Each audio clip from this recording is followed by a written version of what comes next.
Officer के अंदर घुस आया है। ढूंढ कर लाओ और जल्दी से दूसरी चौकी में सूचित करो, जल्दी। नई नगरी से कुछ लोग राज परिसर में घुसने का प्रयत्न कर रहे हैं। महाराज का जीवन संकट में है, हमें उसे किसी भी हालत में ढूंढना होगा।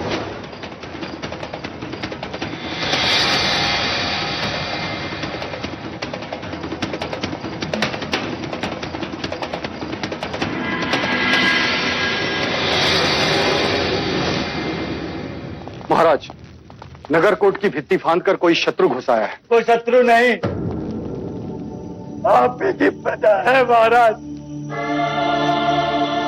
गांव तो छीन लिया, अब सांसें भी छीनना चाहते हैं आप। क्या बोल रहे हो तुम? मैंने लोगों को गांव से दूर किया ताकि रोगियों को चिकित्सा मिले, गरीबों को रोटी मिले, किसी को किसी बात की कमी ना हो।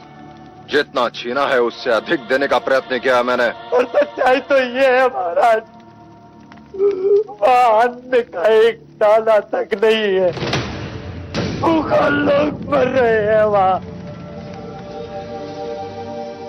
अपने प्राणों पर खेल ये यात्रा सुनाने आया हूँ महाराज। किसी भी क्षण वहाँ मृत्यु।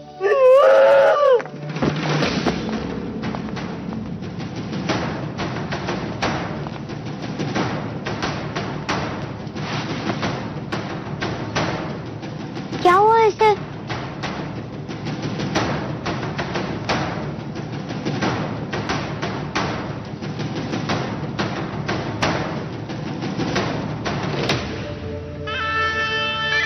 आंखें खोलो।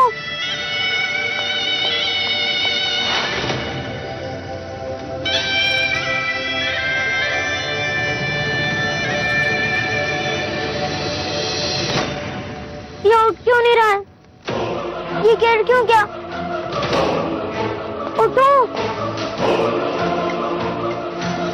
सिद्धार्थ, वो मर्यादा से अधिक सोमरस पी लिया था इसने, अपना संतुलन खो गया। जाओ से।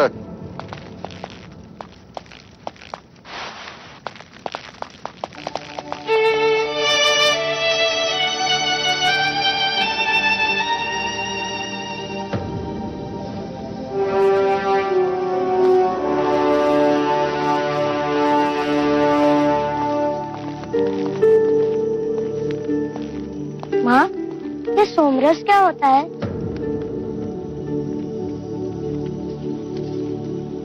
पुत्र, जब तुम बड़े हो जाओगे ना तो माँ, हर बात को समझने के लिए बड़ा होना आवश्यक है। हर प्रश्न को आयु के अनुसार ही समझा जाता है। जब हर प्रश्न का उत्तर बड़े होने के पश्चात ही मिलना है, तो इस आयु में मुझे ये प्रश्न क्यों आते हैं माँ?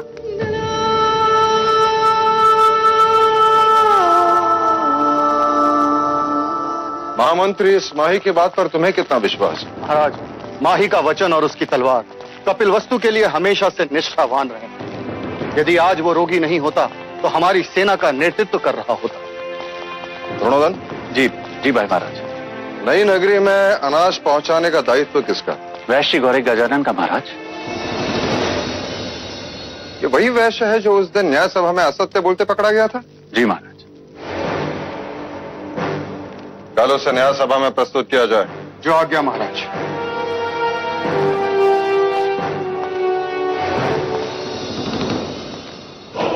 नहीं भाई महाराज, वैश्य गौरी गजानन कल न्याय सभा में प्रस्तुत नहीं होगा। मुझे तो लगता है गौरी, जैसे ही तुम न्याय सभा पहुंचोगे बंदी बना लिए जाओगे। लेकिन क्यों? मुझे क्यों बंदी बनाएंगे? मेरे पास तो महाराज ही का आदेश है, जिसमें स्वयं उन्होंने नई नगरी में अनाज पहुंचाने पर रोक लगाई। ऐसी मूर्खों जैसी बातें करते हो गौरी। अगर वो आदेश देते तो क्यों तुम पर क्रोधित होते? क्यों तुम्हें न्याय सभा में बुलाते? सोच गौरी सोच। मेरे भाई, मुझे तो कपट लगता है। एक बार बंदी बना लिए गए तो बस गए। तो मैं क्या करूं? मेरी बात मान तो भाग जा यहां से और ढूंढ उस सैनिक को जिसने महाराज का वो आदेश पत्र तुझे दिया था। सोच मत गौरी, भाग जा।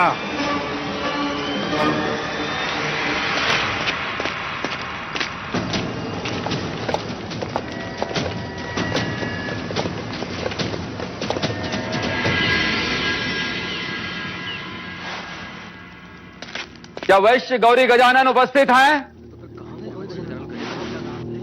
जी नहीं महाराज। सैनिकों ने राज्य के हर कोने में छानबीन की, किंतु गौरी गजानन की कोई सूचना नहीं मिली। कदाचित वो राज्य क्या उसकी अनुपस्थिति उसके अपराधी होने की पुष्टि नहीं? जी महाराज। इसके लिए शाक्य न्याय में क्या प्रावधान है? जब तक गौरी नहीं मिलता महाराज, तब तक इस विषय को स्थगित कर दें। ऐसे कैसे स्थगित कर दे अमात्य?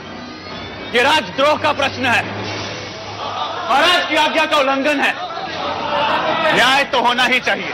हाँ महाराज, प्रश्न जब राजद्रोह का हो तो न्याय तुरंत होना चाहिए। महाराज, इसके पहले कि मैं आगे कुछ कहूं, आपको अभय वचन देना होगा मुझे। अभय वचन? जी हाँ महाराज।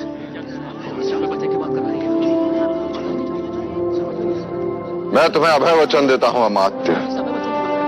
महाराज, नई नगरी में अन्न पहुंचाना राज्य का उत्तरदायित्व था और इस कार्य के लिए गौरी को नियुक्त किया था। वो असफल रहा और कोई नहीं जानता कि इस समय वो कहां है। पहले भी गौरी इस न्याय सभा में अपराधी सिद्ध हो चुका है। न्याय सभा ये बात जानती है अमात्य।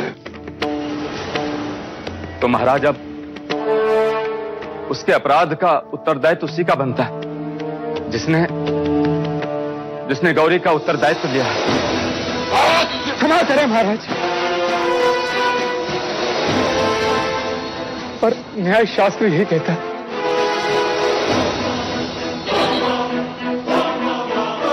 तुम्हारा संकेत युवराज सिद्धार्थ की ओर है।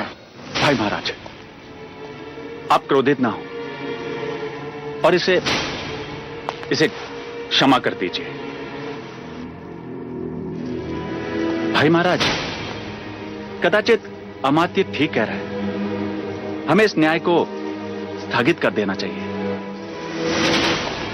नहीं द्रोणोदन, न्याय होगा, अवश्य होगा। परंतु भाई महाराज, युवराज सिद्धार्थ तो बालक हैं, वो कैसे गौरी के अपराध के उत्तरदायी हुए? उत्तरदायित्व लेने वाले को कल दंड गृह में प्रस्तुत किया जाए, न्याय वही होगा।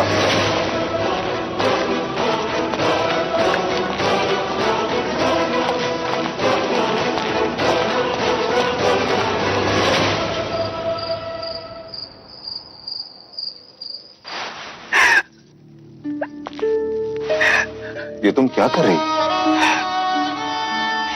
सिद्धार्थ पे दया कीजिए देव, मुझे दंडित कीजिए।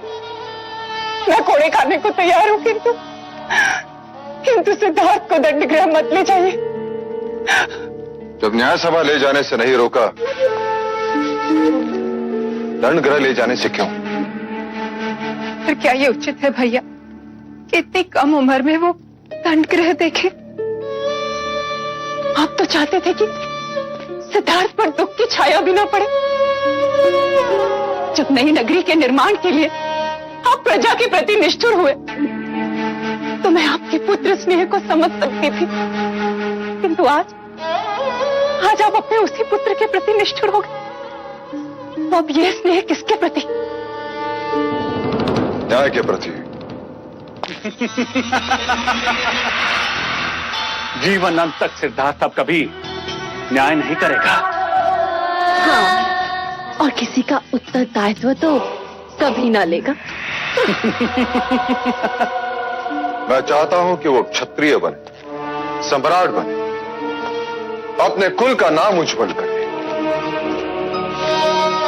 क्या राजा राम हमारे कुल के नहीं थे? क्या उनमें करुणा नहीं थी? क्या वह प्रजा वत्सल नहीं थे? क्या वह किसी सम्राट से कम थे? क्या वह क्षत्रिय नहीं थे? राम राज्य से बढ़कर और कोई उदाहरण है क्या देव? मैं पिता के साथ साथ एक राजा भी हूं। जब मैं न्यायासन पर बैठता हूं तब तो उतर जाइए ऐसे न्यायसन से। मैं शाक्य कुल की ऐसी शासन प्रणाली को नहीं मानती जहां एक निर्दोष को उसकी करुणा के लिए दंड दिया जा रहा है। 8 वर्षों में सुख के अतिरिक्त कुछ नहीं देखा। 8 कोड़ों में 8 जन्मों का दुख देख लेगा आपका भतीजा।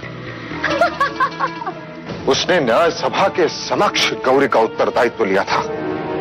पर वो अभी बालक ही है भैया। आर्य आर्य आर्य आर्य आर्य ओ आर्य, पता नहीं अब महाराज क्या न्याय करेंगे। उस दिन पूरी सभा ने सिद्धार्थ के न्याय को माना। अब सभा के न्याय को उसे मानना ही होगा।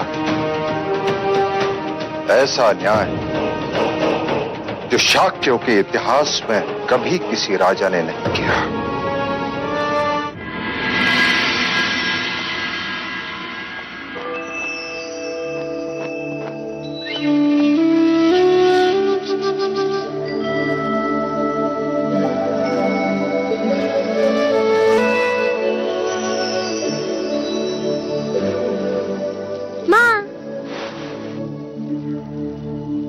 सुबह से ढूंढ रहा था तुम्हें और तुम यहाँ हो। तुम रो क्यों रही हो माँ?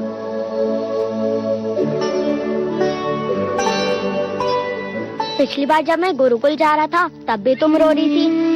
जब भी मैं कोई नई जगह जाता हूँ तब तुम रोने लग जाती हो। और लौशिका कह रही थी कि आज मैं दंड गृह जा रहा हूँ।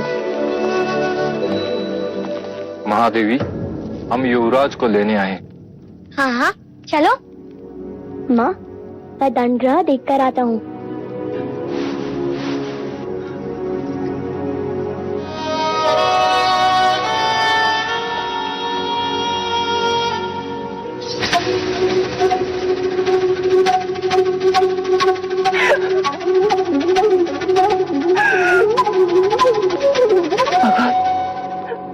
भगवान मेरे सिद्धार्थ की रक्षा करना।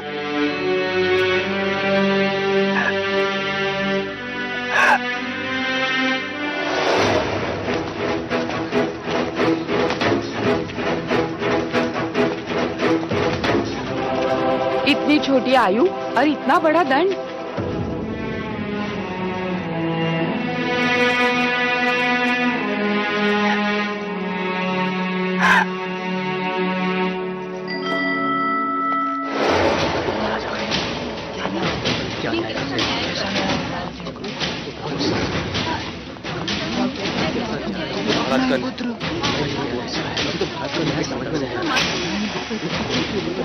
दंडगृह में इतनी भीड़ कैसी? महाराज, ये भीड़ न्याय की विनती के लिए है। कृपा कर आप अपने न्याय को स्थगित कर दें महाराज। हाँ भाई महाराज, मैं आकाश पाताल लेकर उस वैश्य गौरी को ढूंढ निकालूंगा। उत्तरदायित्व लेने वाले को उपस्थित किया जाए।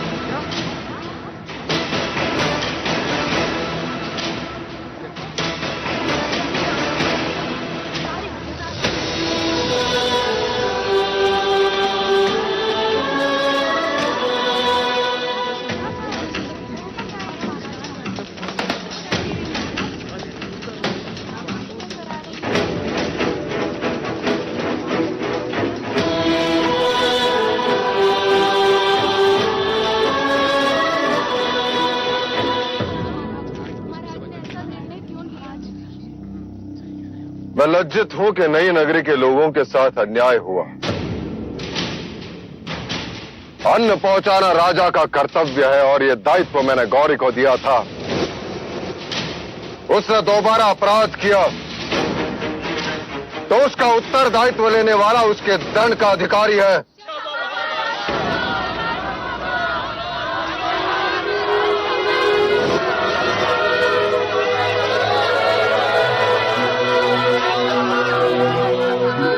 क्षमा कीजिए महाराज, न्याय सभा में आपने एक राजा बनकर सोचा, आप एक पिता बनकर सोचिए। उत्तरदायी दंड भुगतने के लिए सक्षम नहीं, इसलिए उसका दंड उसके पिता को दिया जाता है।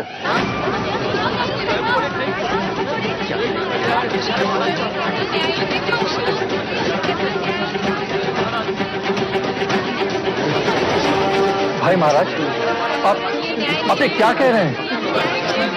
दंड देना राजा का धर्म था और दंड भुगतना पिता का धर्म है। परंतु महाराज, इसका युवराज सिद्धार्थ पर क्या असर पड़ेगा? मेरे पुत्र को यह ज्ञात हो जाएगा कि बिना सोचे समझे झूठे मनुष्य का उत्तरदायित्व लेना भी अपराध है। करुणा से राज्य नहीं चलते। महाराज, उठाओ कोड़ा, मैं तैयार हूं।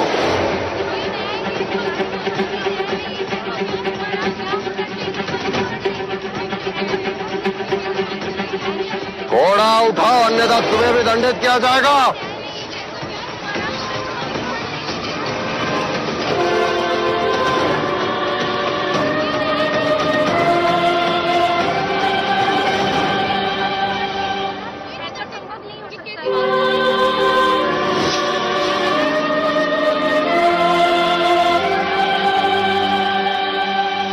महाराज, महाराज, महाराज, महाराज, गौरी, क्षमा महाराज। देखते क्या हो, बंदी बना लो इसे। क्षमा महाराज, महाराज क्षमा। नए नगरी में अन्न पहुंचाने का दायित्व तुम्हारा था या नहीं गौरी? था महाराज। तो आज्ञा का पालन क्यों नहीं हुआ? क्योंकि महाराज वो भी तो आप ही का आदेश था। क्या?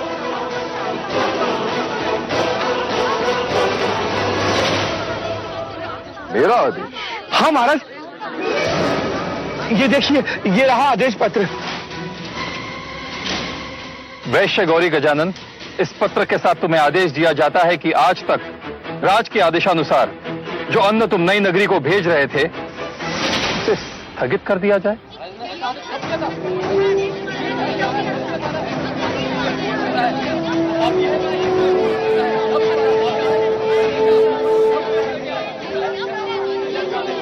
ये पत्र खोटा है। मैंने ऐसे कोई आदेश नहीं दिया।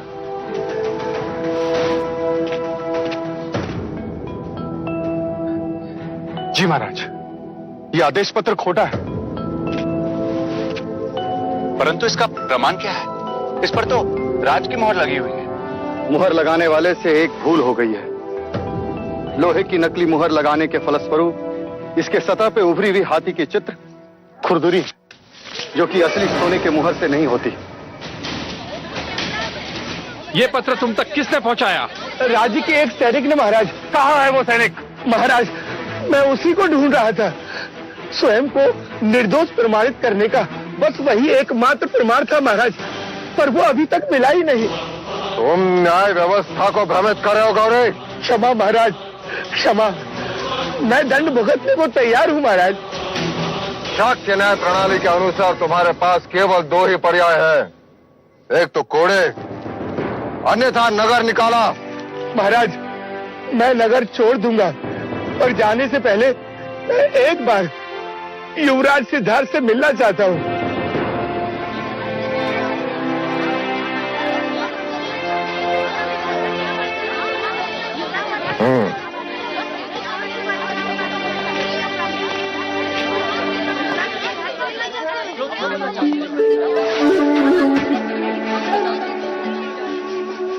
आपने मुझे सत्य के मार्ग पर चलना सिखाया।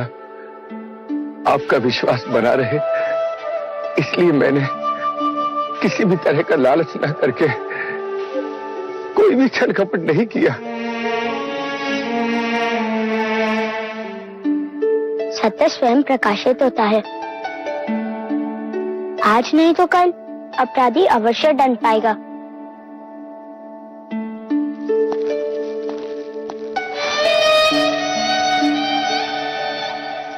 बोलो युवराज सिद्धार्थ की जय! युवराज सिद्धार्थ की जय! युवराज सिद्धार्थ की जय! युवराज सिद्धार्थ की युवराज सिद्धार्थ की युवराज सिद्धार्थ की युवराज सिद्धार्थ की युवराज सिद्धार्थ की।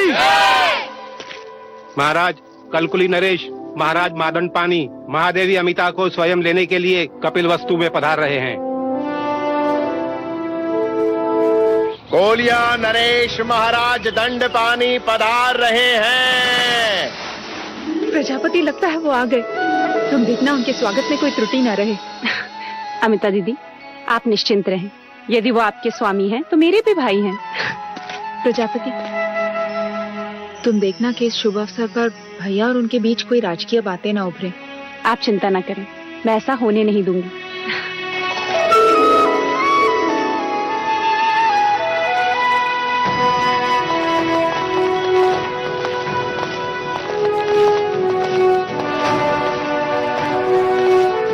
कपिलवस्तु में कोलिया नरेश महाराज दंड पानी के आगमन से हमारा अभिमान और बढ़ गया है। स्वागत है आपका। कदाचित आप संबंध भूल रहे हैं महाराज। कोलिया नरेश इस घर के जमाई हैं। और एक जवाई ससुराल स्वागत का अवसर कैसे जाने दे सकता है?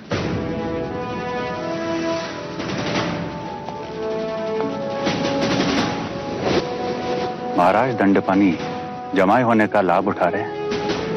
आपसे अपने चरण धुलवाना चाहते हैं। तशला लाइए। चरण प्रक्षालन के बाद ही जमाई भीतर कदम रखेंगे।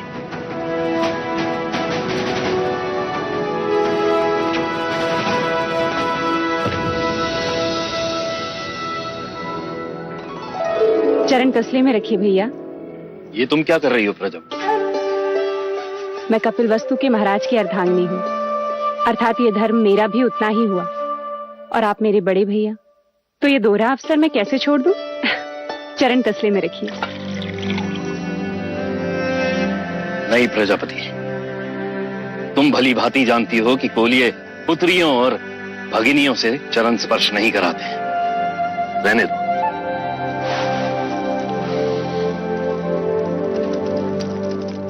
कपिलवस्तु में आपका स्वागत है भैया। स्वागत है आपका।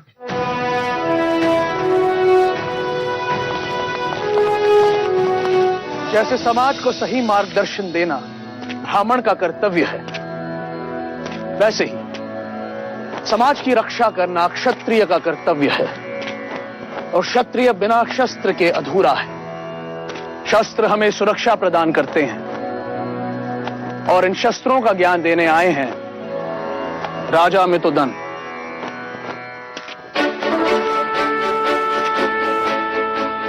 आज हम धनुर्विद्या सीखेंगे। ये कमान है, इसे प्रत्यंचा कहते हैं। और ये है तीर। इस तीर को इस कमान पर रख लक्ष्य निश्चित कर इस तरह प्रत्यंचा को खींच छोड़ते हैं।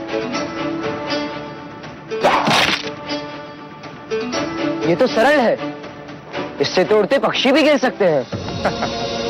हाँ कुमार देवदत्त, परंतु ये विद्या निरंतर अभ्यास से ही प्राप्त होती है।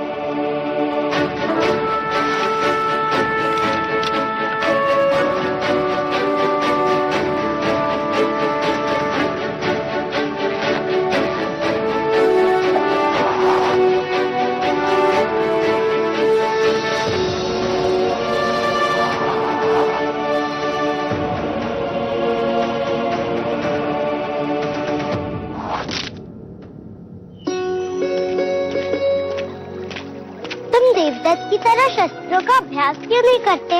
मुझे शस्त्र अच्छे नहीं लगते। और अश्व? मुझे सारे प्राणी बहुत अच्छे लगते हैं। अरे वाह, कितने सुंदर पुष्प है ये। तुम इतने सारे पुष्प का क्या करोगी? मैं इन्हें देवता ले जाऊंगी। हमारे यहाँ ऐसे सुंदर पुष्प नहीं होते।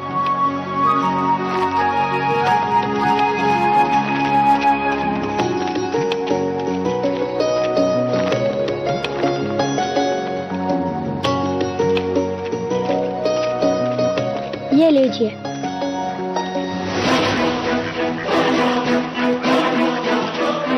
ये तो घायल है।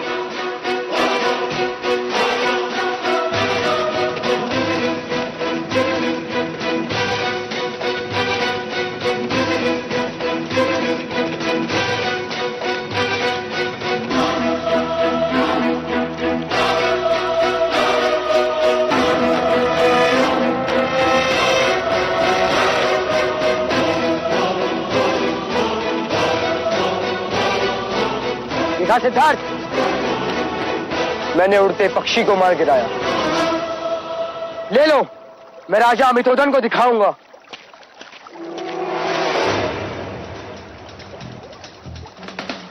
सुना नहीं तुमने? ये मेरा आखेट है। इसे मैंने बचाया है। ये पक्षी मेरा है। तुम अपने ज्येष्ठा का अपमान कर रहे हो सिद्धार्थ। मैं अपना कर्तव्य कर रहा हूँ ज्येष्ठा। आखेट क्षत्रिय गुण है और रक्षा क्षत्रियों का कर्तव्य। यदि तुमने मुझे ये पक्षी नहीं लौटाया तो अच्छा न होगा। नहीं देगा वो आपको। क्या कर लोगे? मैं इसी घड़ी न्याय सभा में जाकर महाराज से याचना करूंगा। हाँ, जाओ। मैं महाराज के आदेश की प्रतीक्षा करूंगा।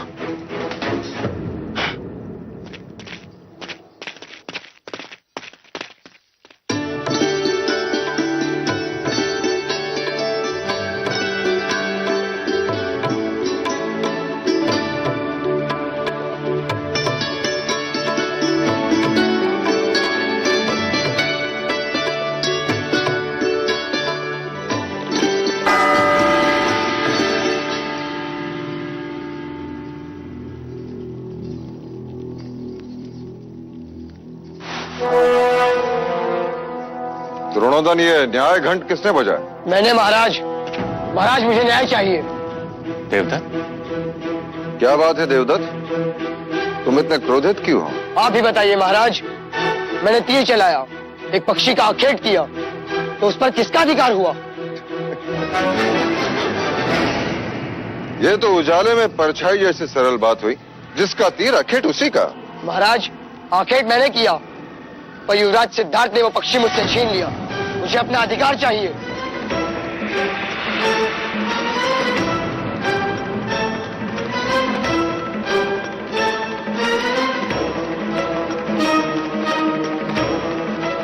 ये न्याय मांगने का उचित समय नहीं है देवता। तो उचित समय कब है? न्याय के लिए न्याय सभा होती है। अब जाओ यहाँ से। क्रोधित क्यों होते हो अनुज? बच्चों की हठ और जिज्ञासा दोनों पर ही ध्यान देना चाहिए। क्यों महाराज शुद्धोदन, उचित कहा ना? आप जैसे गुणीजन अनुचित कैसे कह सकते? जब देवदत्त ने न्याय घंट बजा ही दिया है तो उसे न्याय भी अवश्य मिलना चाहिए। महाराज, महादेवी अचानक अस्वस्थ हो गई है।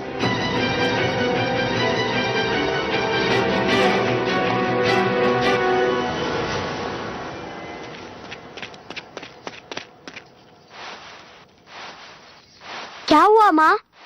आंखें खोलो। क्या हुआ इन्हें? सुबह प्रार्थना करते समय अपना संतुलन खो बैठी और गिर गई। माँ, क्या आपने भी माही जैसे सोमरस पान किया था जो गिर गए?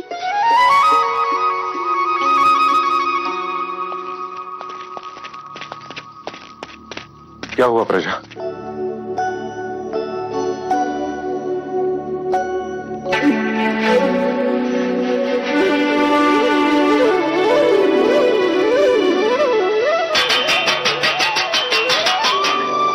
समाचार है भैया, इस बुआ को एक और अवसर मिलेगा नामकरण संस्कार में आने का। महादेवी माँ बनने वाली है। बधाई हो प्रजापति, बधाई हो महाराज शुद्धोदन, बधाई हो। बधाई हो भाई महाराज। अनुज, कुल गुरु से शुभ मुहूर्त निकालकर ये समाचार कपिल वस्तु में पहुंचा दो। उत्सव का आगमन होने वाला है, कोई कमी नहीं होनी चाहिए। हाँ महाराज, अब कपिल वस्तु को कोई चिंता ही नहीं रही।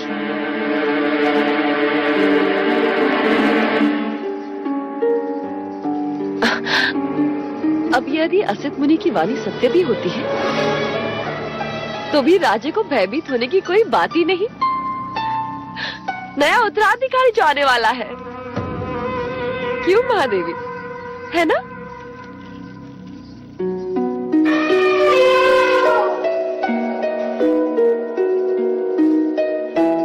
मेरा मित्र कौन आ गया? चलिए मैं आपको उससे मिलवाता हूँ। अरे चलिए ना, अरे चलिए। वैसे सत्य कहा है आपने, सिद्धार्थ को एक और भाई मिल जाएगा लड़ने के लिए। लड़ने के लिए? ये कैसी अशुभ बातें कर रहे हैं आप भी? जो देख कर आ रहा हूं वही कह रहा हूं अमिता। कुमार देवदत्त ने आज ही युवराज के विरुद्ध न्याय याचना की है। याचना? हाँ, और कल भरी सभा में उस पर सुनवाई भी होगी।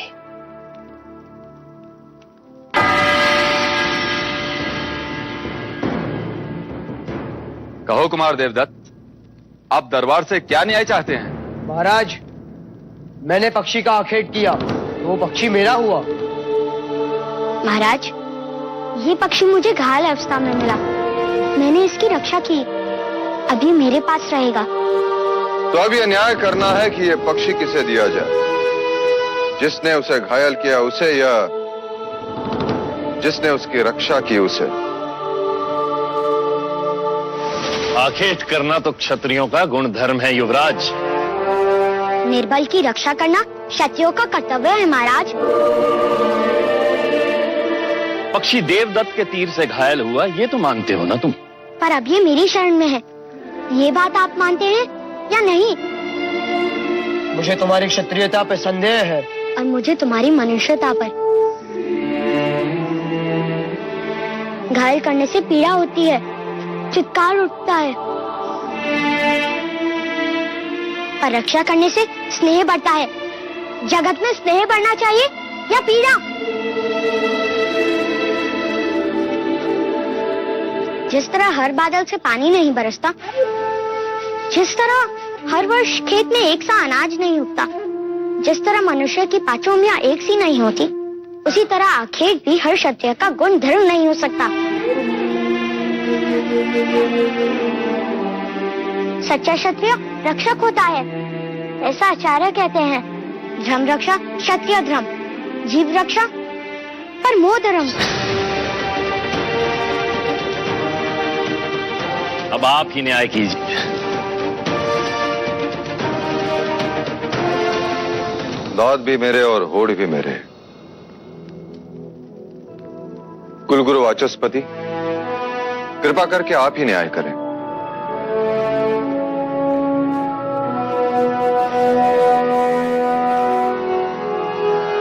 राजन, प्रश्न यह है कि इस पक्षी पर अधिकार किसका है? एक ने क्षत्रिय गुण धर्म दिखाए और एक ने क्षत्रिय धर्म। मैं भी असमर्थ हूं राजन। अब यह न्याय तो स्वयं पक्षी ही कर सकता है।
युवराज सिद्धार्थ के, युवराज सिद्धार्थ के, युवराज सिद्धार्थ के, युवराज सिद्धार्थ के, युवराज सिद्धार्थ के, युवराज सिद्धार्थ के, युवराज सिद्धार्थ के।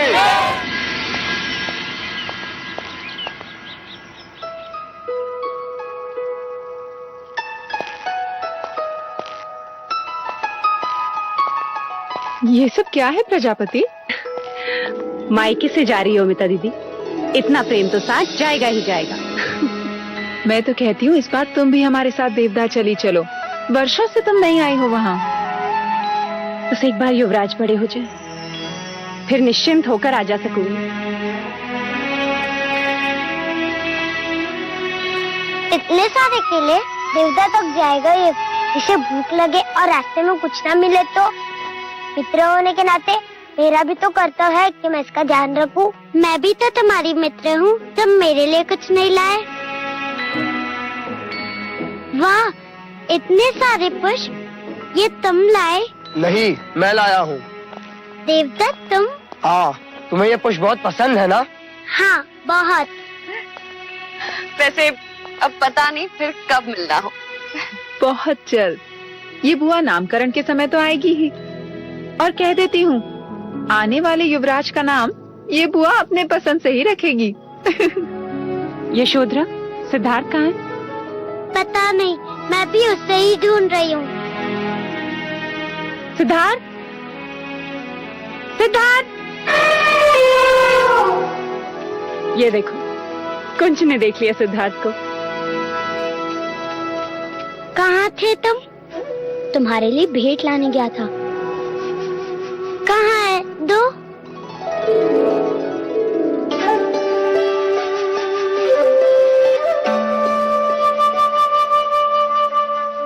ये क्या है? एक जंगल है। ये तो बीज है। ये कोई भेंट करने की चीज है? हमारे आचार्य कहते हैं, हर आंख में कई सपने होते हैं। हर आंसू में एक समुद्र होता है। हर तलवार में एक सीना छुपी होती है। उसी तरह हर बीज में एक जंगल छुपा होता है। इन्हें बोओगी तो सारा देवता पुष्प से खिल जाएगा।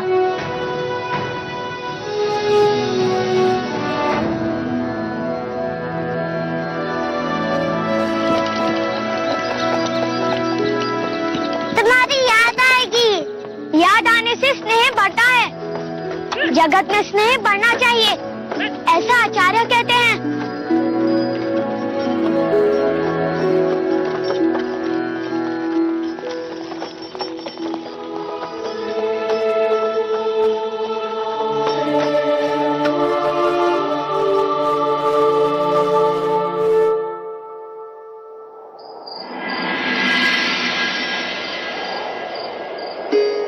महादेवी, आपकी औषधि का समय हो गया है।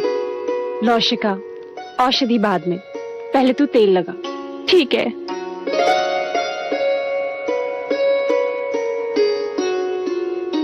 महादेवी, शुभ समाचार सुनकर मन प्रसन्न हो गया है। मानो पंख लग गए हो। हट! ऐसा लग रहा है जैसे मैं हवा के साथ दौड़ रही हूँ। परसों बाद इस परिषद में लोरियां गूंजेगी, किलकारियां सुनाई देगी, है ना? हाँ। पर एक बात समझ में नहीं आई महादेवी। वो क्या मंगला दीदी? जरा वहां तो देखो, उस कोने में वो मूर्ति। वो राम की मूर्ति महादेवी माया लाई थी। अच्छा। अब जरा वहां तो देखो, वो कोने में वो कृष्ण की मूर्ति मैं लाई थी। अब जरा दोनों मूर्ति को एक ही समय एक साथ देखो तो।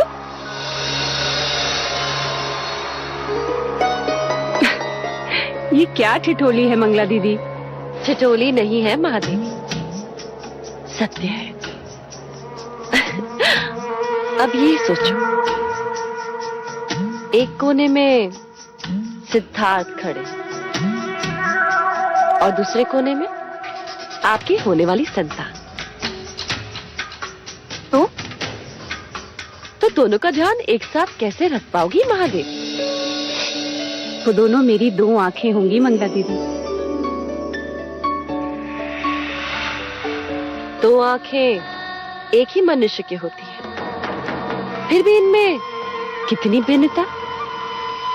एक फड़फड़ाए तो शगुन होता है, और यदि दूसरी फड़फड़ाए तो अपशकुन।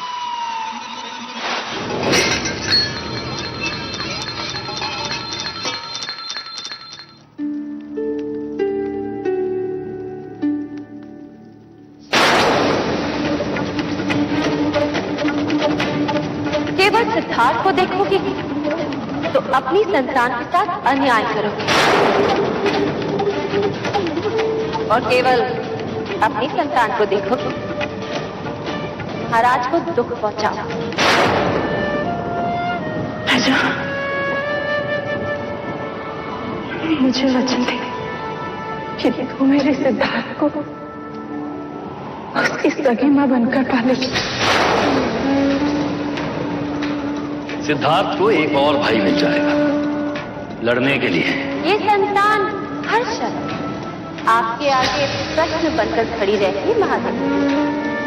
मुझे वचन दे कि तू मेरे सिद्धार्थ के सारे इच्छाएं पूरी करेगी।